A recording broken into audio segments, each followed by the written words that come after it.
Hello, guys, and welcome back to another episode of Crooked Illness. As you can see from today's title, Living the Dream versus Dreaming of Living is the focus of today's episode. Joining me today to discuss the meaning behind today's title, along with his incredibly inspiring and captivating story, is Dr. Robb Kelly. Dr. Kelly is a triple threat against the disease of addiction because of the 20 years experience he has working with addicts and alcoholics, the knowledge he gained from receiving his PhD in psychology from Oxford University, and being a recovered alcoholic himself. Some refer to him as the Gordon Ramsay of the addiction world because of his direct, no-nonsense, and candid approach to recovery.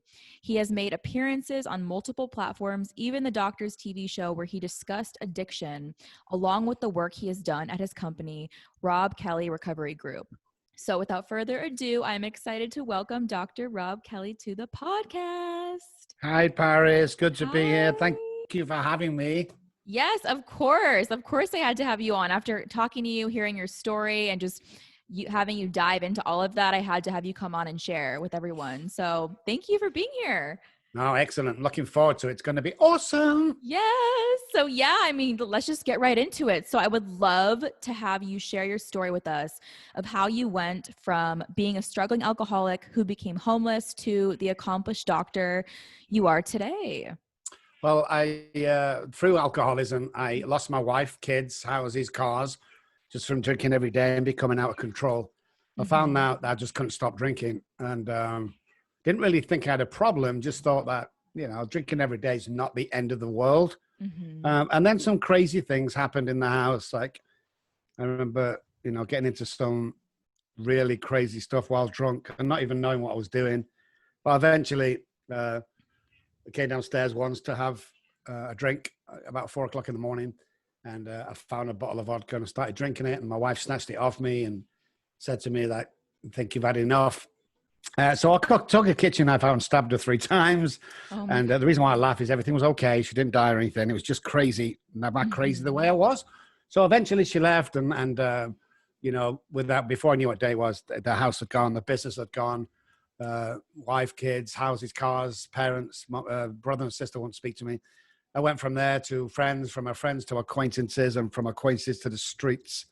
And I was homeless, real homeless, not couch surfing, sleeping in bush shelters and under bushes and in car parks, trying to stay warm in the cold Manchester weather. And I was there for 14 months and it was absolutely horrendous. I didn't actually go to hell, but I could sure see it from where I was. Yeah. I tried to commit suicide 6 times, and on 2 occasions I succeeded. And my heart stopped, and they brought me back to life on a cold, wet, smelly road in the back end of Manchester somewhere. Wow. And I hated them guys for that. I really hated them because I didn't want to live anymore. I was just done. I mean, my life was over. It was sad.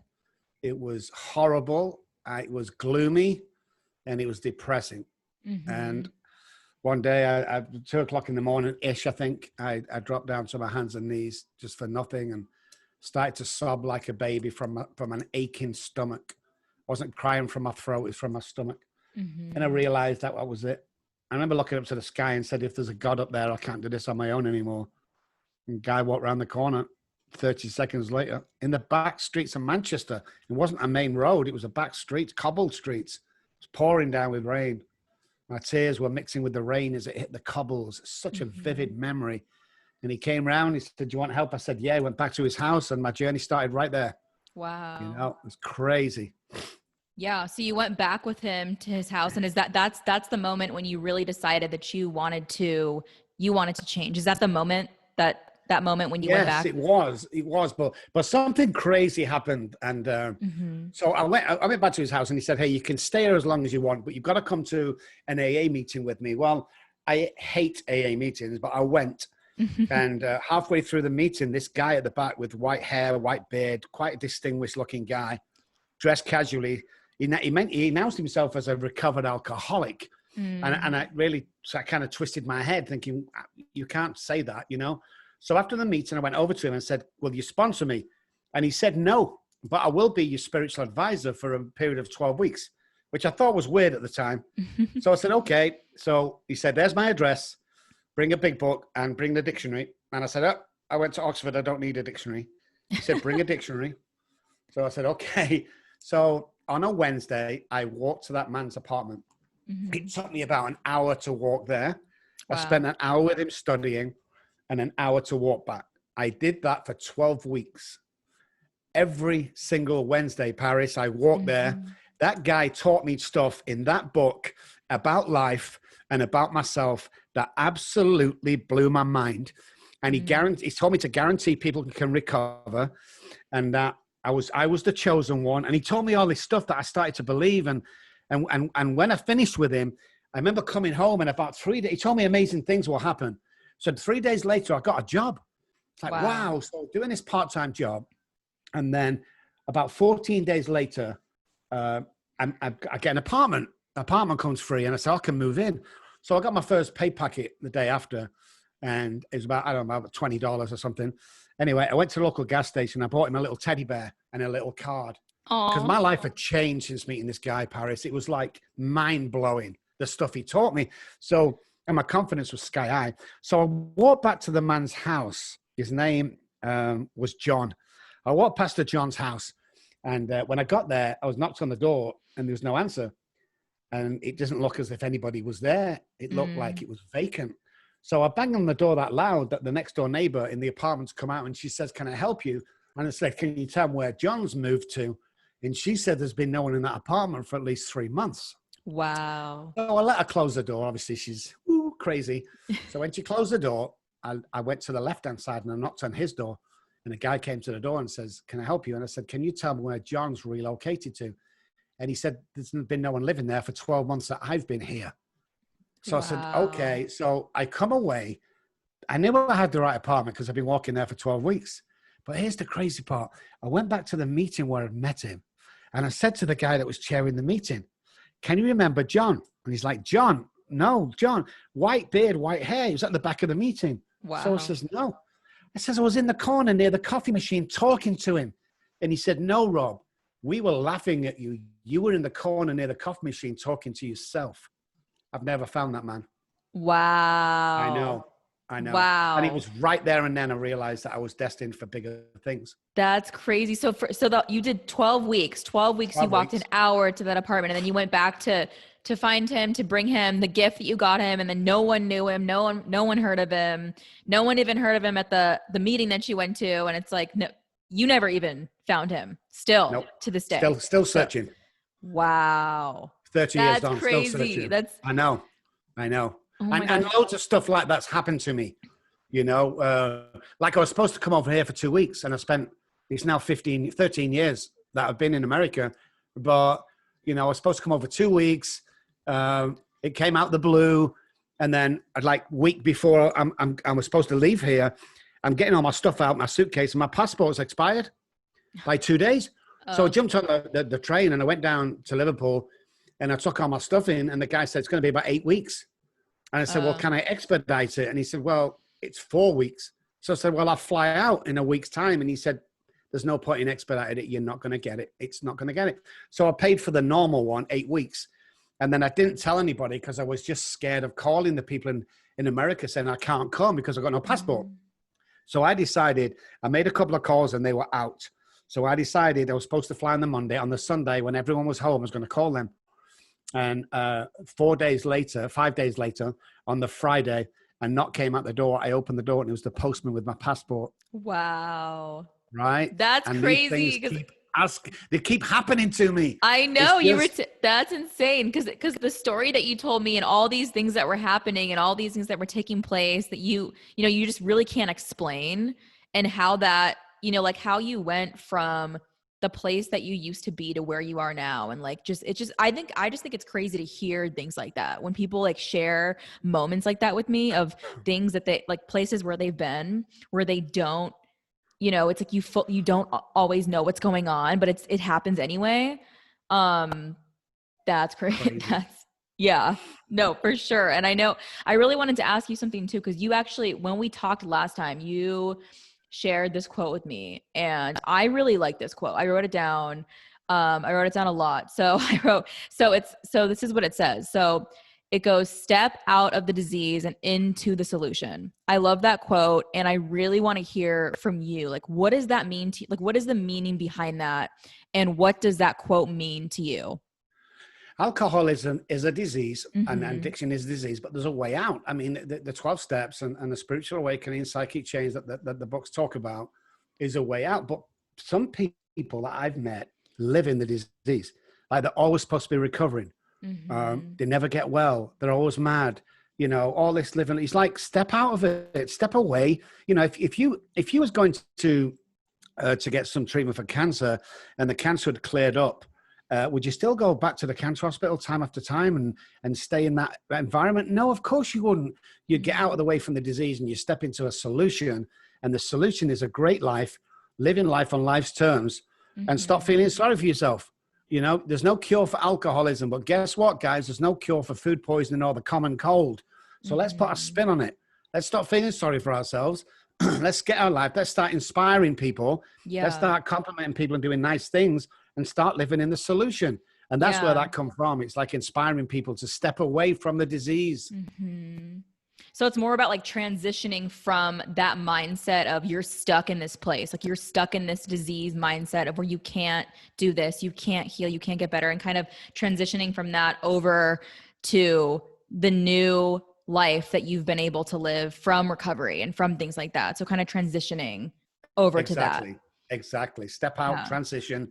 Let's get this new mindset going, because it's all about the mind. Any alcoholic or addict, the disease is not the alcohol, and it's not the drugs, though people think it is. That's not. It's a symptom of the disease. You know, it's a bit like me having chickenpox and you not knowing me. Go, hey Rob, you got chickenpox. I go, Paris, how do you know? I can see the spots all over you. Well, actually, that's the symptom of the disease. I actually have a viral infection, and the spots are kind of a symptom of chickenpox. And you go, wow, well, the alcohol is a symptom of the disease. The addicted brain is just that. It's a brain that's addicted. The neural pathways are distorted and they're remapped as a child. So when we get older, there's work to be done. We can remap them again into self-care neural pathways rather than self-sabotaging neural pathways. And that's called a solution. And anybody can do it.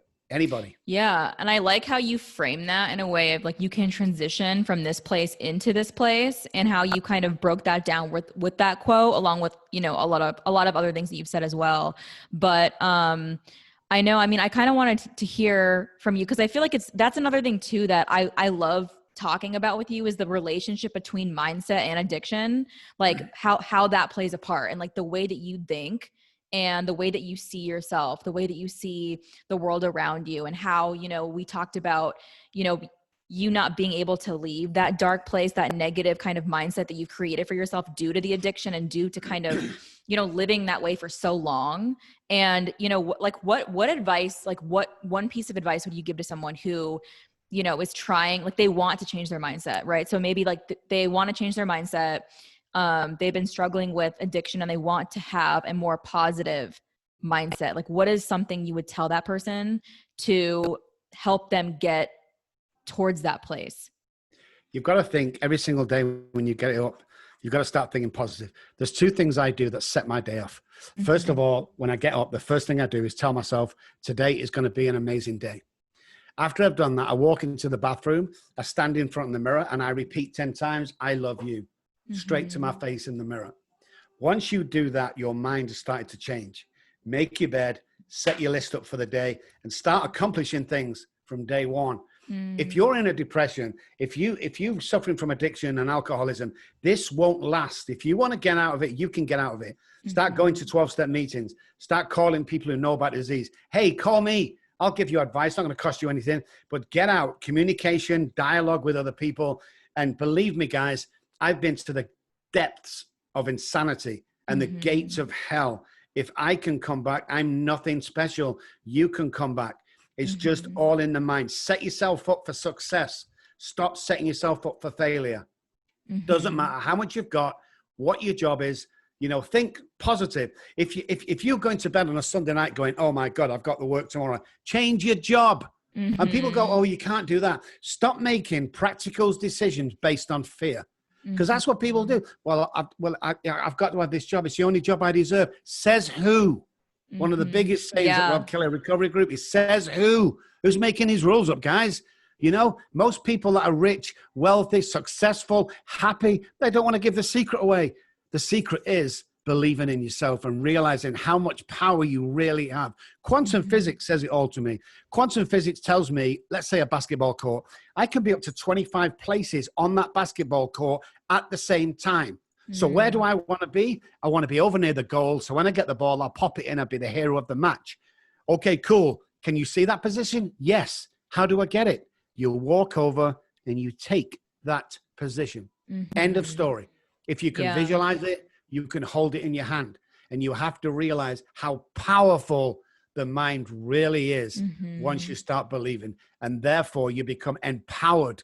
And believe me, guys, empowered people empower people. No, 100%. And I love the way that you also described that the necessary part of that is taking some action, because taking some action is better than taking no action at all, right? And kind of sitting in that place, staying in that position that you're in and saying, you know, oh, I don't like this job, or I don't like the situation, or, you know, I'm homeless, or I lost, and I'm, you know, all the things that you can say that you're not happy with, right? To transition that into the example that you gave, right? Where you start your day by saying I love you 10 times in the mirror, by saying today's going to be a good day, a great day, by having this attitude and changing these habits. And I feel like it's, you know, that is the first step, is letting people know that you can do it, right? And that's exactly why I decided to title this episode, you know, because this is what you said. You said this to me. So I'm like, this is what we're going to call this, is living the dream versus dreaming of living. Because it's so often that you hear people, you know, saying, you know, I wish I could do that, or I wish I could have that, or I don't like this, and I can never change this, or I'm always going to be stuck this way. And what your whole life is literally an example of how you did it, how you actually went from the bottom to creating the life that you have now, where you're doing, you know, Robb Kelly, like recovery group, helping other people through addiction. And you actually, like, you were there, you lived it, you experienced it, you were homeless, you struggle with addiction. And, you know, just, that's why I really wanted to have you come on here and just kind of talk to everyone and like have them hear the passion in your voice that you have for what you do, is because it's real, because you were there. And you know, to have that is really awesome. So yeah, you have to remember that, you know, says who. Remember that, guy, says who. So I want that dream job, I want that dream car, that dream wife, that dream house, and you can have that. But you know, a dream without action is just a dream, and it will stay a dream. If you want it to happen, put the action in, do the daily plan, make sure that the milestones are hit. You know, I get my guys who come to me and they go, hey, I want to do this, Dr. Robb, I want to do that, I want this job. Okay, so how much do you want to acquire? What's the first paycheck? Well, I want to be on 150,000 a year. Cool, then let's write a check out for that, and let's date it in 3 years' time. And when 3 years comes, we'll transfer that 150,000 out of your checking account where the check's been made to, and we'll stick it in your savings account. Never failed yet.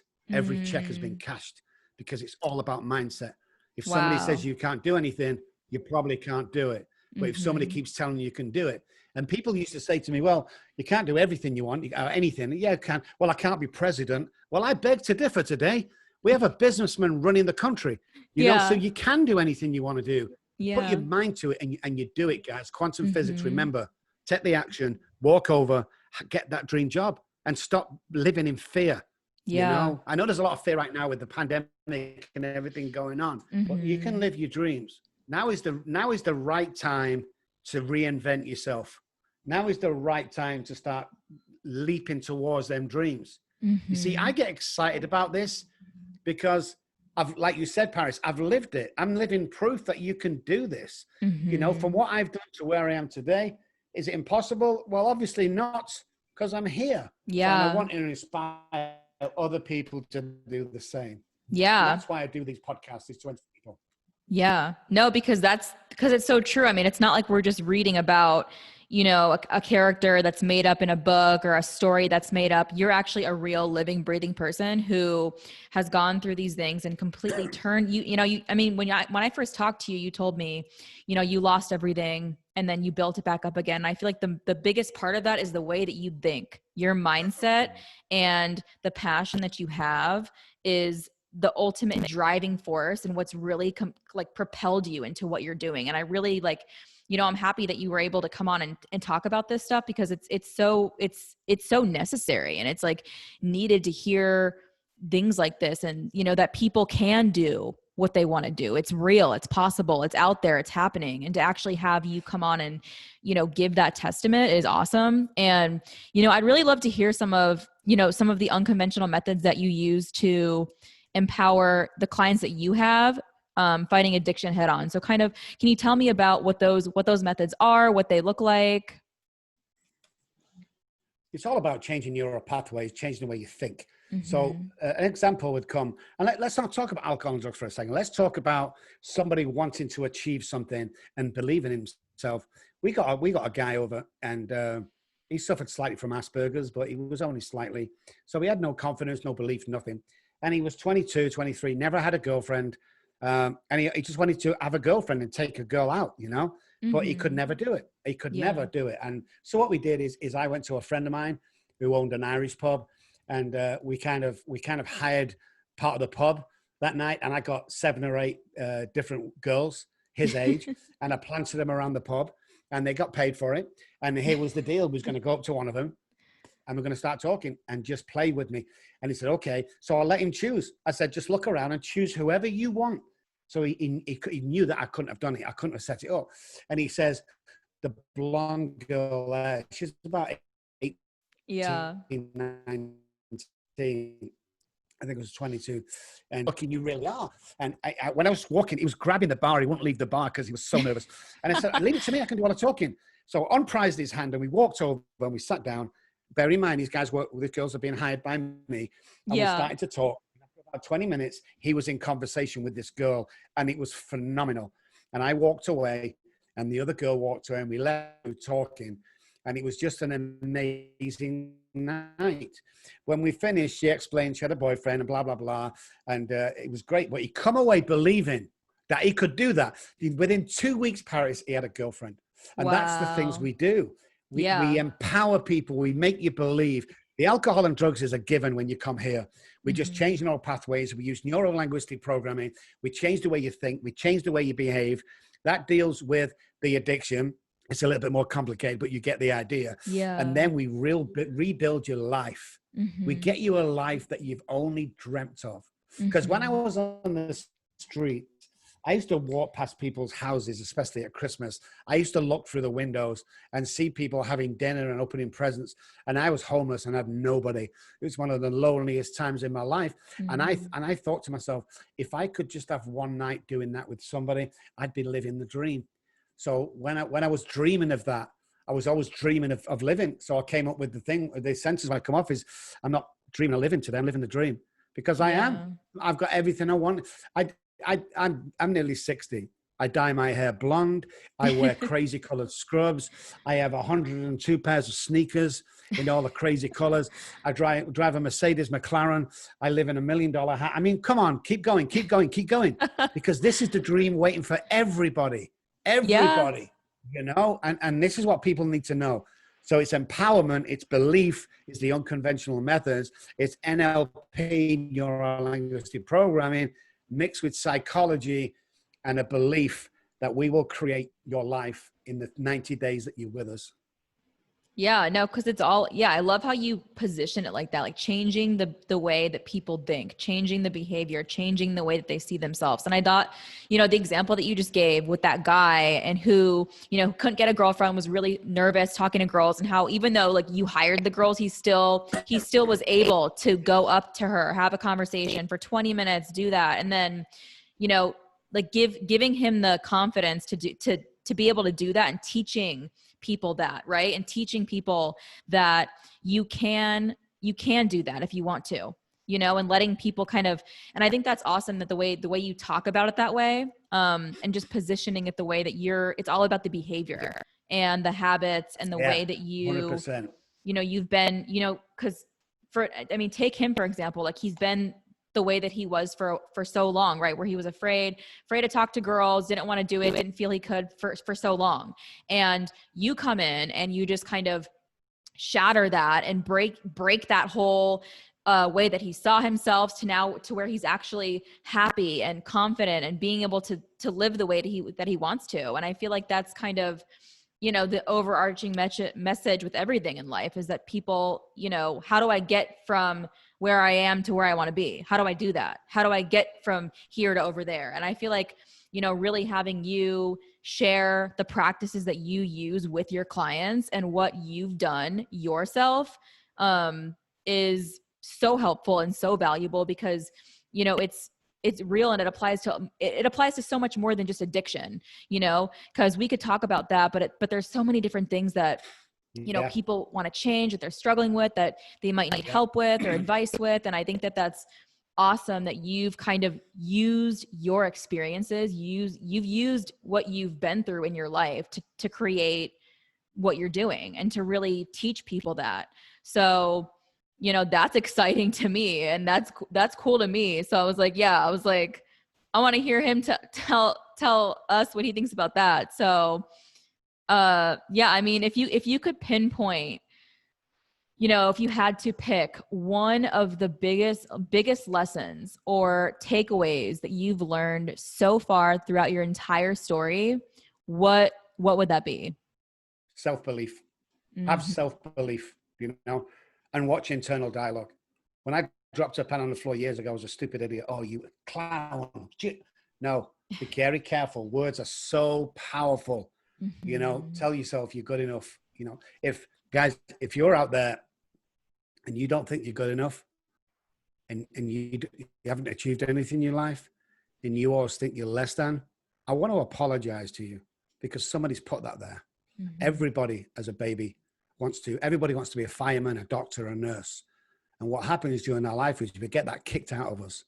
So self-belief that you can be that doctor, that nurse, that fireman if you want to. All you got to do is self-believe, watch internal dialogue, and just realize your power. Every human being has this power that takes them to the next level.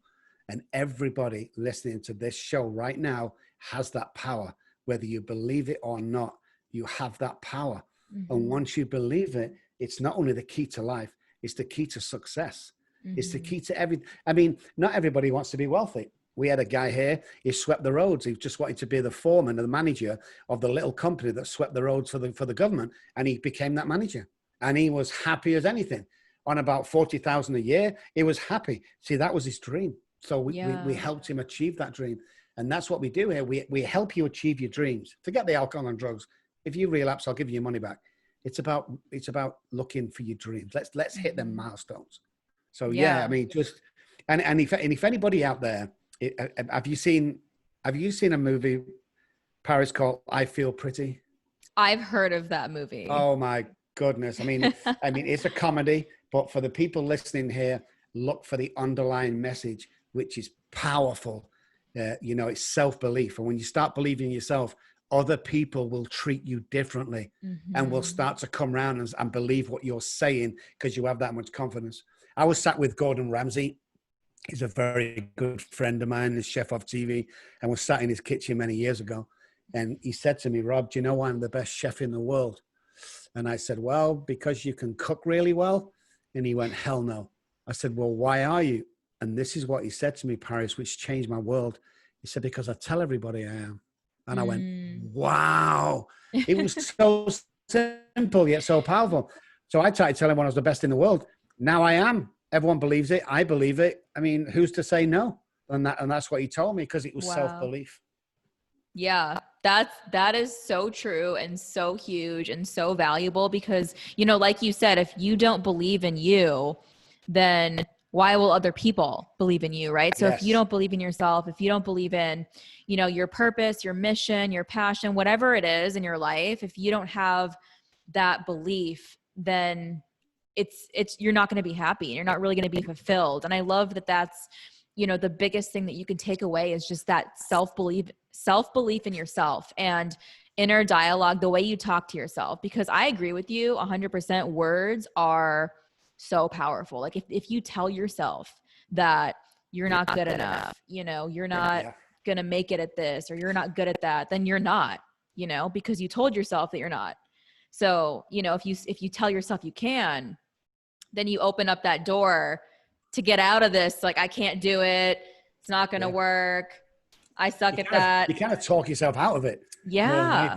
We had two young guys around there, probably 17, 18, and they just started a car detailing business. So we loved new starts. So we brought them around here and they did a great job of our cars. So we booked them weekly. And one week they came up and they're like, Dr. Kelly, can you tell me how you become successful? And, you know, can you give us some tips on the business? Because we've just been to this guy's house and we did his car and we thought it was an amazing job. And he's picking pits that wasn't right. I said, look, guys, next time you go back there, tell him you're the best detailers in San Antonio, Texas, if not Texas. Walk in there, look him in the face and tell him that. And then ask him what's he got a problem with. And when you go around to other people and advertise, tell them you're the best in the world at what you do. So they did. They run $1 million business today. And that guy who used to criticize them is one of their biggest customers. It's self-belief. Yeah. You know, I made him believe that they were the best in. I posted my cars on all my platforms and these guys saw it. And I said, the best in the world. These guys are the best in the world at what they do. So people are calling them up and go, hey, you're the best in the world, Dr. Robb said. And they started to believe $1 million company they run. Phenomenal. Wow. It's as simple as that. That's amazing. That really is amazing. And I just, you know, I just want to say thank you to you, you know, for making the time to do this, to talk with me and share your story and everything. I mean, it was a pleasure talking to you. It was a pleasure talking to you before when I first talked to you on the phone. And, you know, you have such a captivating story. And, you know, it was great being able to hear some bits and pieces of it today, and all the messages that you share, the tips, the advice, all of it was super helpful and just amazing. So yeah. Thank you so much. Thank you. Thank you so much. It was so nice meeting you because you're such an amazing person. You know, with such an amazing name that when I spoke to you and I saw you, it's just like, you're so beautiful, you're so talented, you're so educated, you're so passionate. It's like, I love people like you. I just love you to bits because, you know, if there's anything I can do, you know, you're a number one girl because you just live this stuff. You don't just say it, you live it. It's like you're getting excited about your podcast. It's like, I love people like you, Paris. And I absolutely adore you. Absolutely. Thank you. That means so much. Oh my gosh. You're going to make me get all emotional over here, but it's like, I don't know. I love the energy that you have, like the energy that you just bring to the room, even though we're not in the same room, it's virtual, but I can, you know, I hear it in your voice. I see it. I see the passion. I see, you know, all of it. And, you know, I'm just happy that we connected and that we were able to create this and together and put this out there. And I'm super excited to post this and share this with everyone. And yes, and you guys need to check Dr. Robb Kelly out. He is the CEO of Robb Kelly Recovery Group, and he is doing amazing things, helping people every single day. So thank you for doing this interview. Woo! So much. Great to be here. All right. Bye.